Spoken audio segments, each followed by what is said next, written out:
Hello दोस्तों, मैं Jayashree Chauhan Jayashree academy में आपका स्वागत करती हूँ। आज का हमारा टॉपिक है कोशिका विभाजन। कोशिका विभाजन के बारे में हम पढ़ने वाले हैं, अर्थात सेल डिवीजन। इसमें हम पढ़ेंगे कि एक कोशिका से अधिक या एक या दो कोशिका कैसे बनती है और मानव का विकास आगे कैसे होता है। इन सब के बारे में आज हम जानकारी करने वाले हैं।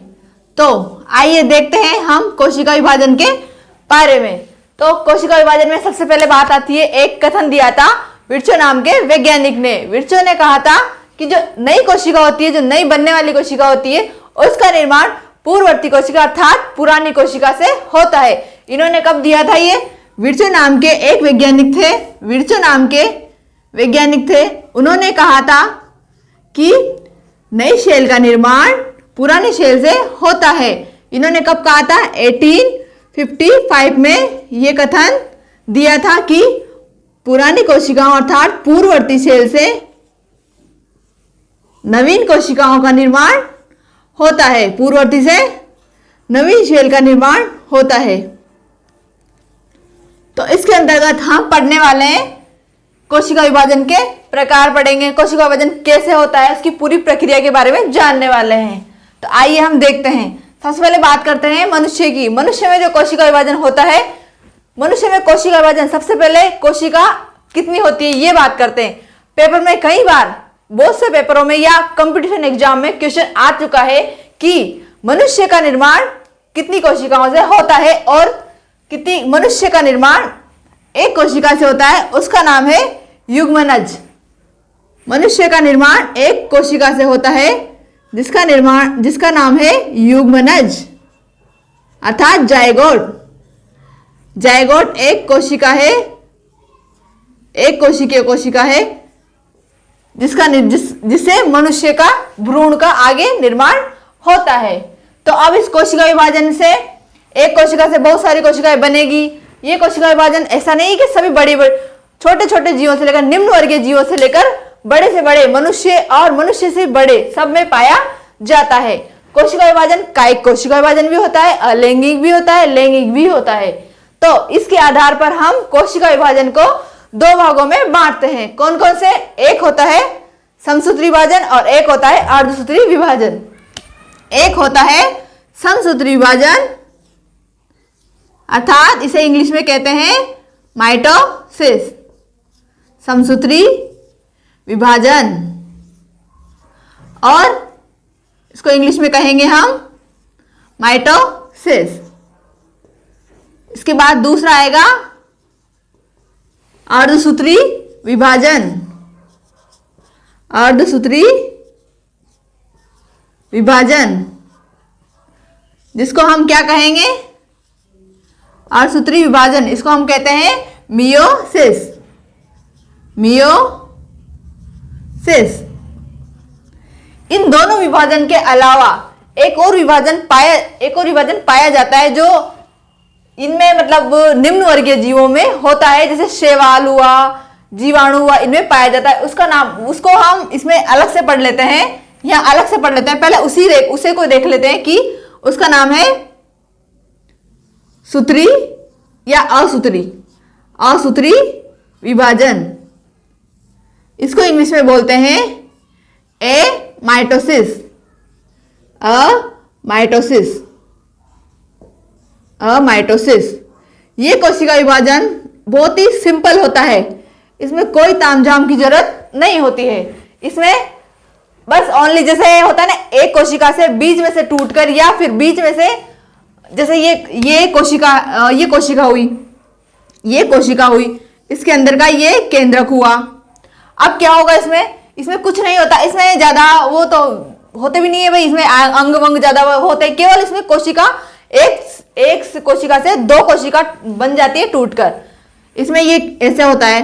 अब ये केंद्रक क्या करता है? ये केंद्रक लंबा हो जाता है, धीरे धीरे लंबा होता होता बीच में से टूट जाता है।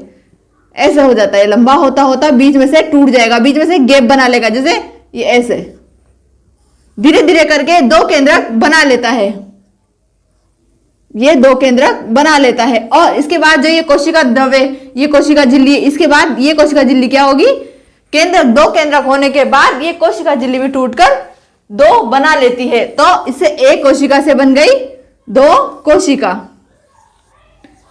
इसमें कुछ नहीं होता कि एक गुणसूत्र काम आएगा, इसमें गुणसूत्र डीएनए से कुछ काम नहीं आता। इसमें सिंपल तरीके से विभाजन हो जाता है कि बीच में से केंद्रक लंबा हो जाता है और दो भागों में टूट जाता है। उसी प्रकार कोशिका द्रव्य भी अलग अलग भागों में बढ़ जाता है और ये जो कोशिका झिल्ली होती है ये भी बढ़ जाती है और दो कोशिकाएं बन जाती है। ये कोशिका विभाजन किस किस से पाया जाता है, ये शैवाल में, जीवाणु में और निम्न वर्गीय जीवों में पाया जाता है। आते हैं हम हमारे टॉपिक की ओर। सबसे पहले पढ़ते हैं हम समसूत्री विभाजन की ओर। समसूत्री विभाजन को इंग्लिश में माइटोसिस कहते हैं। समसूत्री विभाजन, माइटोसिस। सबसे पहले बात करते हैं माइटोसिस। माइटोसिस जो वर्ड है इसको किसने दिया था, सबसे पहले प्रयोग किसने किया था, इसको प्रयोग किया था वाल्टर फ्लेमिंग नामक वैज्ञानिक ने। समसूत्री विभाजन का सर्वप्रथम प्रयोग, मतलब समसूत्री विभाजन शब्द का प्रयोग, माइटोसिस शब्द का, सॉरी माइटोसिस शब्द का प्रयोग सबसे पहले वाल्टर फ्लेमिंग नामक वैज्ञानिक ने किया था। कब किया था, 1882 में किया था इस शब्द का प्रयोग। अब इस शब्द का मतलब क्या होता है, माइटोसिस शब्द का अर्थ क्या होता है, माइटोसिस शब्द का अर्थ, माइटोसिस का शब्द का अर्थ होता है धागे की तरह निर्माण। माइटोसिस शब्द का अर्थ होता है धागे की तरह निर्माण। वैसे तो धागे की तरह निर्माण होगा तभी तो इसमें गुणसूत्र बनते हैं और निर्माण होता है, तभी तो इसका अर्थ माइटोसिस से लिया, इसका नाम माइटोसिस लिया गया है। इसके बाद ये तो हुआ अर्थ की बात। अब अपन व्यवहारिक रूप में इसका अर्थ क्या लेते हैं, इसका अर्थ व्यवहारिक रूप में हम लेते हैं, व्यवहारिक रूप में कि जैसे माइटोसिस है ना, माइटोसिस को हम व्यवहारिक रूप में केंद्रक विभाजन के रूप में लेते हैं। पर केंद्रक विभाजन ही थोड़ी होता है, इसमें केंद्रक विभाजन के साथ साथ कोशिका द्रव्य का विभाजन होता है, कोशिका का विभाजन होता है।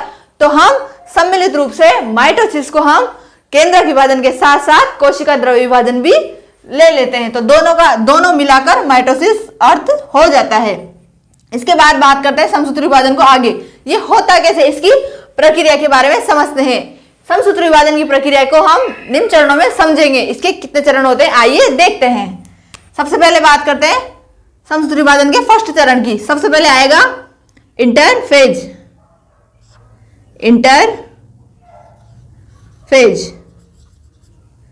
इंटरफेज, इसे हम विश्राम अवस्था भी कहते हैं, इसे हम विश्राम अवस्था भी कहते हैं, विश्राम अवस्था भी कहते हैं। इस अवस्था में क्या होता है, इस अवस्था में जो कोशिका द्रव्य विभाजन होगा, कोशिका का विभाजन होगा, उसके लिए जो भी आवश्यक पदार्थ चाहिए होते हैं, डीएनए चाहिए होता है या फिर एटीपी वगैरह जो भी कुछ चाहिए होता है, उसका संश्लेषण इसी अवस्था में होता है। ये एक विश्राम की अवस्था है। जब दो विभाजन होता है ना, एक विभाजन खत्म होता है और दूसरा विभाजन प्रारंभ होता है, उसके बीच की अवस्था है ये इंटरफेज, इसी कारण इसको विश्राम की अवस्था कहते हैं। इसके बाद अवस्था आती है प्रोफेज। ये विश्राम अवस्था हो गई, ये तो कोशिका के विभाजन की बात हो गई। इसके बाद प्रोफेज किसका भाग है, कौन सी अवस्था का भाग है, ये है केंद्रक विभाजन की अवस्था का भाग है, केंद्रक विभाजन की अवस्था का भाग है। अब ये केंद्रक जो विभाजन होगा इसको हम चार अवस्थाओं में बांटते हैं। केंद्रक का विभाजन चार अवस्थाओं में होता है। कौन कौन सी, पहली आएगी प्रोफेज, दूसरी मेटाफेज, तीसरी एनाफेज और चौथी टीलोफेज। आइए हम इसे एक एक करके देख लेते हैं। सबसे पहले पढ़ेंगे हम प्रोफेज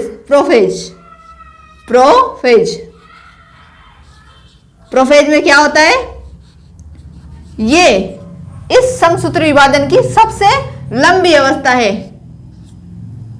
इसको हिंदी में कहते हैं अंतरावस्था।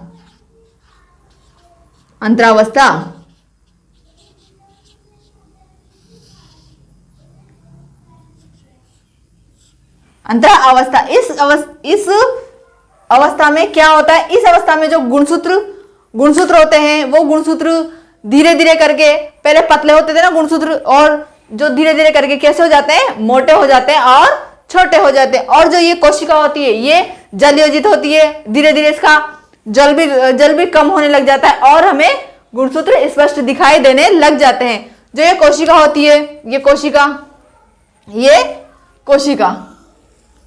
कोशिका के अंदर ये केंद्रक, हम पढ़ रहे हैं केंद्रक विभाजन के अंतर्गत। तो केंद्रक विभाजन के अंतर्गत फर्स्ट अवस्था आती है प्रोफेज अवस्था में जो गुणसूत्र या एक क्रोमेटिन जाल हुआ, ये क्रोमेटिन जाल जलयोजित के कारण स्पष्ट दिखाई नहीं देता है, पर धीरे धीरे ये अवस्था आने पर ये क्रोमेटिन जाल धीरे धीरे दिखाई देने लग जाता है। इसके बाद और ये जो गुणसूत्र होते हैं, इसमें गुणसूत्र भी कैसे हो जाते हैं, छोटे हो जाते हैं और मोटे हो जाते हैं। इसके बाद बात करते हैं ये जो केंद्रक झिल्ली ये भी धीरे धीरे लुप्त होने लग जाती है, और इसमें पाई जाने वाली जो केंद्रिका है ये भी धीरे धीरे लुप्त हो जाती है। ऐसा नहीं एकदम से लुप्त होती है, पहले धीरे धीरे क्या होगी, अस्पष्ट होगी, फिर लुप्त हो जाएगी। ये अवस्था सबसे लंबी अवस्था। इसमें ऐसा नहीं कि एक दिन 2-4 घंटे, ऐसा नहीं, इसमें कितना भी टाइम लग सकता है। ये अलग अलग होता है, सब में अलग अलग होता है। ये पादपों में भी होता है और जंतुओं में भी होता है। और इसमें तारक केंद्र भी बनने लग जाते हैं, तारकाएं बनने लग जाते हैं। इसके बाद हम पढ़ते हैं अगली अवस्था, कौन सी, मेटाफेज। अगली अवस्था हम पढ़ते हैं मेटाफेज।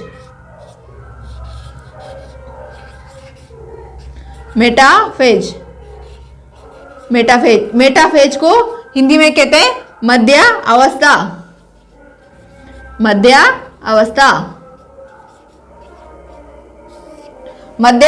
इंग्लिश में, हिंदी में मध्य अवस्था। इसमें क्या होता है, जब तारक केंद्र बनते हैं, जो तारक केंद्र क्या करते हैं, ये कोशिका का केंद्रक है, ये जो तारकाएं बने इसमें एक केंद्रक, पूरा केंद्रक लेते हैं हम इस बार। तो ये केंद्रक है, तो ये केंद्रक जो ध्रुव की जो तारकाएं बने ना, ये ध्रुवों पर आ जाते हैं, तारकाएं ध्रुवों पर आ जाते हैं। और जो ये गुणसूत्र होते हैं, गुणसूत्र क्या करते हैं, अलग अलग हो गए, पतले हो गए, तो ये बीच में ऐसे, ये जो ऐसे हो जाते हैं बीच में, यहाँ सेंट्रोमियर से केवल और केवल ये जो गुणसूत्र होते हैं ये सेंट्रोमियर से जुड़े रहते हैं और अलग हो जाते हैं।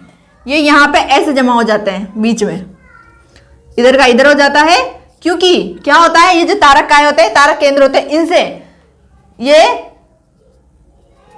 निकल जाते हैं, तारक केंद्र से ये ऐसे निकल जाते हैं। तो ये इसको अपनी ओर खींचते हैं। ये जो बीच का ये केंद्र के बीच में मध्य अवस्था में प्लेट है, इस प्लेट में ये गुणसूत्र जमा हो जाते हैं इस अवस्था में, और ये अपने दूसरी तरफ आकर्षण महसूस करेंगे, तभी तो ये गुणसूत्र की आकृति ऐसी हो गई वी, और ये ऐसी आकृति हो जाती है इनकी। इसमें नहीं होती पर ये आकृति अगली अवस्था में होती है। इसमें तो केवल बस ये मध्य में आ जाते हैं और ऐसे जम जाते हैं, जैसे मतलब एक होता है ना, एक दूसरे की तरफ मुंह करते हुए, आधे इधर और आधे इधर हो जाते हैं इस मेटाफेज अवस्था में। इसके बाद हम पढ़ते हैं अगली अवस्था, कौन सी आएगी, एनाफेज।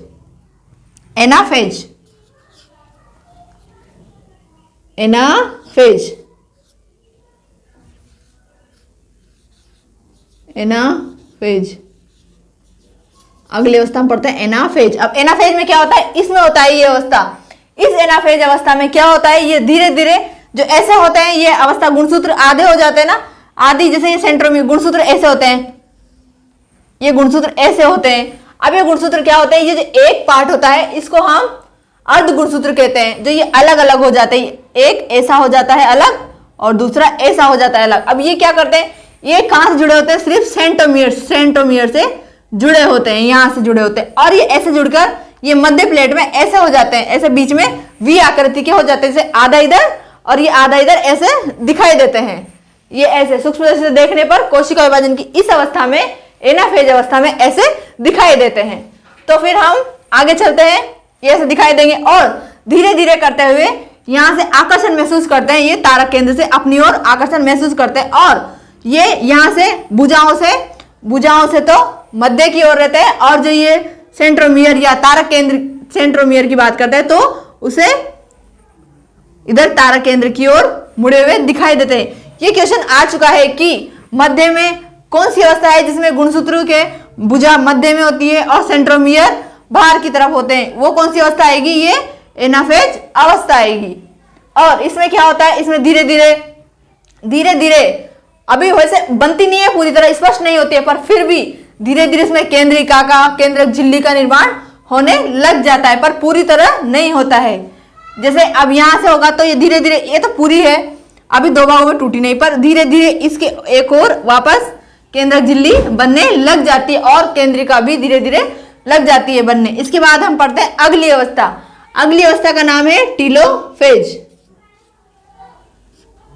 टीलोफेज ये इसकी अंतिम अवस्था है जिसमें सभी कोशिकांग का निर्माण हो जाता है। इसमें क्या होता है, ये गुणसूत्र पहुंच जाते हैं आपस में दूसरी जगह, अपनी अपनी जगह, मतलब दो बना लेते हैं। ये ऐसा हो जाता है। ये गुणसूत्र यहां पहुंच गए सेंट्रोमियर की, इधर अलग अलग हो गए, मतलब यहां से ये कोशिका टूट गई है। केंद्रक झिल्ली यहां से टूट गई और गुणसूत्र इधर पहुंच जाते हैं। ये अलग अलग हो गई और ये गुणसूत्र कौन से होते हैं? अर्ध गुणसूत्र हो जाते हैं। एक से अर्ध गुणसूत्र हो जाते हैं, मतलब इनकी जो यहाँ पे तो थे द्विगुणसूत्र ऐसे होते हैं, पर ये टूटकर ऐसे हो जाते हैं आधे आधे। तभी तो समसूत्र विभाजन का नाम लिया जाता है कि ये सम से हम क्या मतलब लेते हैं? समान से लेते हैं। सम से हमारा मतलब है समान से, मतलब जितने जनक कोशिका में जितने गुणसूत्र होते हैं उतनी ही संख्या में गुणसूत्र पुत्री केंद्रक में होते हैं, तभी तो इसका नाम समसूत्री विभाजन रखा गया है। इसके बाद हम बात करते हैं, अब आ गया केंद्रक विभाजन। यहां पर केंद्रक से एक केंद्रक से दो केंद्रक बन जाते हैं। इसके बाद बात करते हैं हम, अब ये केंद्रक बन गया, अब ऐसे थोड़ी केंद्रक से विभाजन से काम चलेगा। इसके बाद पढ़ते हैं हम कोशिका विभाजन, मतलब कोशिका द्रव्य का विभाजन। कोशिका द्रव्य का विभाजन कैसे होता है? कोशिका द्रव्य का विभाजन पादप और जंतुशैल दोनों में अलग अलग प्रकार से होता है। कैसे होता है? पादप शैल होगी, पादप शैल में तो क्या होगा कि जो ये कोशिका झिल्ली है इसमें एक पटलिका बन जाएगी, ऐसे धीरे धीरे। यहां पे बताती हूँ, पादप शैल ये है प्लांट सेल, ये प्लांट सेल। प्लांट सेल में क्या होगा, जो कोशिका द्रव्य विभाजन है वो ये प्लांट सेल मान लेते हैं, ऐसी होती है। ये दो केंद्रक, क्या होगा इसमें, यहां धीरे धीरे ये एक पटलिका बन जाएगी, अर्थात एक जैसे एक होते ना वो खांसी छेद कर करके थोड़ी थोड़ी गैप में ऐसे ही बन जाएगी, और इसके दोनों तरफ इधर भी सेल्यूलोज जमा हो जाता है और इधर भी सेल्यूलोज जमा हो जाता है, और ये धीरे धीरे करके मोटी होती जाती है और एक टाइम बाद ये यहां से अलग हो जाती है। और इस प्रकार ये कोशिका द्रव्य भी दो भागों में टूट जाता है और हमें एक कोशिका से दो कोशिका प्राप्त हो जाती है, जिन्हें हम क्या कहते हैं? पुत्री सेल्स कहते हैं। इसके बाद करते हैं बात प्लांट सेल के बाद जंतु सेल। प्लांट सेल के बाद एनिमल सेल। एनिमल सेल में क्या होता है? एनिमल सेल में कोशिका द्रव्य का विभाजन खांच के द्वारा होता है। अब ये खांच क्या होती है? खांच आइए देखते हैं। ये है जंतु कोशिका, इसमें ये दो पुत्री केंद्रक हो गए। इसमें खांच में क्या होगा, ये यहां से ये बीच में से खांच ऐसे बनती है, ये यहां से यूं टूटती हुई इधर उधर निकल जाती है, धीरे धीरे करते हुए खांच बड़ी हो जाती है। ये ऐसे यहां से ऐसी हो गई, फिर ये खांच ऐसी हो गई, ऐसी दिखाई देने लग जाती है और ऐसे अंदर अंदर जाती बढ़ती हुई चली जाती है और आखिर में जाकर ये यहां से अलग हो जाती है। होता है ना, जैसे कोई भी चीज होती है दो भागों में टूट जाती है, अंदर से दबती जाती है और अंत में जाकर मिल जाती है, तो वहां से अलग हो जाती है और ये दो पुत्री कोशिकाएं बना लेती है, जिसमें गुणसूत्र आधी संख्या में होते हैं। आधी संख्या में नहीं, समसूत्री अर्थात समान संख्या में होते हैं। ये कोशिका द्रव्य बन गया और इससे समसूत्री विभाजन में क्या होता है? एक कोशिका से दो कोशिकाएं बनती है। इसके बाद हम पढ़ते हैं अर्धसूत्री विभाजन। अर्धसूत्री विभाजन में क्या होता है? बस अर्धसूत्री विभाजन में इतना सा अंतर है कि जो समसूत्री विभाजन और अर्धसूत्री विभाजन में, समसूत्री विभाजन में तो क्या होता है, जो पुत्री कोशिकाएं बनती है उसमें गुणसूत्रों की संख्या समान रहती है और अर्धसूत्री विभाजन में पुत्री कोशिकाओं में गुणसूत्रों की संख्या आधी रह जाती है। जैसे मनुष्य में रहते हैं 46 गुणसूत्र, अब समसूत्री विभाजन में तो 46 के 46 ही होते हैं और अर्धसूत्री विभाजन में गुणसूत्रों की संख्या 23 रह जाती है। और समसूत्री विभाजन जो होता है वो कहाँ पाया जाता है? ये कायिक कोशिकाओं में पाया जाता है और अर्धसूत्री विभाजन लैंगिक कोशिकाओं में पाया जाता है। जैसे समसूत्री विभाजन तो हमारे लैंगिक कोशिकाओं को छोड़कर पूरी बॉडी की सभी कोशिकाओं में होता है। हाथ पैर कोशिकाएं या फिर कहीं की कोशिकाएं ले लो आप, सब में समसूत्री विभाजन पाया जाता है। जैसे पुनरुत्भवन की क्रिया होती है ना, वो भी समसूत्री विभाजन के अंतर्गत आती है। हमारी कोशिकाओं की भरपाई कौन से विभाजन के द्वारा होती है? कायिक कोशिकाओं की भरपाई समसूत्री विभाजन के द्वारा होती है। और निषेचन की बात आती है, उसमें जनन कोशिकाओं कैसे बनती है? 1 से 2 कोशिका कौन सी विभाजन के द्वारा बनती है? उसमें नाम आएगा हमारा अर्धसूत्री विभाजन का नाम आता है। तो ये हमारी समसूत्री और अर्धसूत्री विभाजन की बात हुई। अगर हम बात करें, एक और बात करें अगर हम समसूत्री विभाजन के बारे में, जैसे कहीं पर बात आती है हमारे चोट लग जाती है तो चोट की जगह नई कोशिका बनेगी ना, वो कहां से बनेगी? वो किस विभाजन से बनेगी? वो बनेगी समसूत्री विभाजन से, क्योंकि उसमें पुनरुद्भवन की क्रिया होती है। और हमेशा पेपर में एक क्वेश्चन पूछा गया है, वैसे तो टॉपिक से रिलेटेड नहीं है, फिर भी मैं आपको बताना चाहूंगी कि हमारे शरीर की सबसे जो पुनरुद्भवन की क्रिया है वो सर्वाधिक कौन से अंग में पाई जाती है? वो सर्वाधिक पाई जाती है लीवर में होती है। लीवर सर्वाधिक अर्थात मतलब सबसे तेज गति से पुनरुद्भवन की क्रिया करता है। अब हम ये हुआ हमारा समसूत्री और अर्धसूत्री विभाजन। अर्धसूत्री विभाजन में कुछ अर्धसूत्री विभाजन वैसे तो ज्यादा डिटेल नहीं होता, वैसे समसूत्री की तरह ही होता है, पर फिर भी देख लेते हैं हम। ये इसमें भी prophase, anaphase, metaphase, anaphase, telophase same ऐसी ही अवस्थाएं होती है, बस अर्धसूत्री विभाजन में 2 बार होती है। ये इसमें 2 विभाजन होते हैं, मियोसिस फर्स्ट और मियोसिस सेकेंड। ये अर्धसूत्री विभाजन को ले लेते हैं हम। इसमें पहले तो होगा मियोसिस फर्स्ट, मियोसिस फर्स्ट और मियोसिस सेकेंड। जो ये मियोसिस फर्स्ट होता है, ये मियोसिस फर्स्ट में जो सेम अवस्था ऐसी होती है, बस इसे प्रोफेज अवस्था होती है। इस प्रोफेज अवस्था में जीन विनिमय अर्थात क्रॉसिंग ओवर एक होती है। क्रॉसिंग ओवर को समझते हैं क्या होती है क्रॉसिंग ओवर? क्रॉसिंग ओवर पूछा जाता है कि क्रॉसिंग ओवर कौन सी अवस्था में पाया जाता है या होता है। जैसे ये गुणसूत्र है, ये उस गुणसूत्र को हम कहते हैं अर्ध गुणसूत्र। ये 2 गुणसूत्र हुए। ये 2 गुणसूत्र क्या करते हैं? जब ये 2 गुणसूत्र पतले मोटे होते हैं, पहले पतले होते हैं, अब मोटे हो जाएंगे धीरे धीरे, तो ये जैसे आते हैं तो इनका जो ये अर्ध गुणसूत्र का ये एक भाग है, यहां से ये दोनों गुणसूत्र पास पास आते हैं और इसका ये भाग टूटकर इस वाले भाग से ट्रांसफर आदान प्रदान हो जाता है। इसमें हम अलग डिजाइन करने के लिए इसको कर लेते हैं, ऐसे कर लेते हैं ताकि हमें पता चल जाएगा ये वाला भाग है, ये वाला इसका अलग भाग है, ये वाला अलग भाग। तो क्या होगा?